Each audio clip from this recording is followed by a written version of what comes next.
again, a colonoscopy is done to help screen for colon cancer, and the particular goal is to make sure there aren't polyps or certainly a cancer in the colon at the time. It's based on recommendations from your physician for screening purposes, or if there are particular symptoms that patients have, like rectal bleeding, that require them to get a colonoscopy. The way one prepares for it is first you get an appointment with a gastroenterologist. For the most part, a gastroenterologist or a surgeon will do a colonoscopy. There are some primary care physicians that do colonoscopies as well. And there's a preparation that's needed to cleanse your bowel. Now, depending on the age of the patient, other issues, if they've had issues with prior colonoscopies in terms of how well they were cleaned out, will determine exactly which preparation is used and when they have to stop eating and turn to a liquid-only diet prior to the colonoscopy.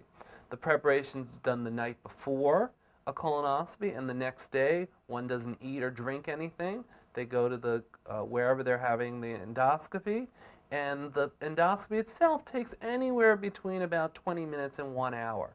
The patients who are on aspirin or blood thinners need to stop those prior to a colonoscopy because the gastroenterologist or surgeon may take a biopsy if they see anything that they're concerned about and doesn't want to have bleeding.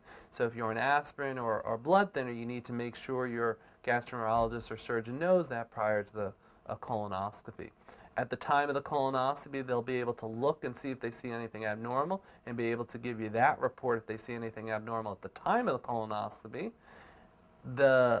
If they do send any biopsies out, it usually takes anywhere between 3 and 7 days to have those results back to be able to report out. Patients need to come with someone to a colonoscopy because in addition to having you have a preparation the night before, at the time of the colonoscopy they'll give you some sedatives to help relax both yourself as well as your bowel to be able to do the colonoscopy adequately, and thus you can't drive home after it.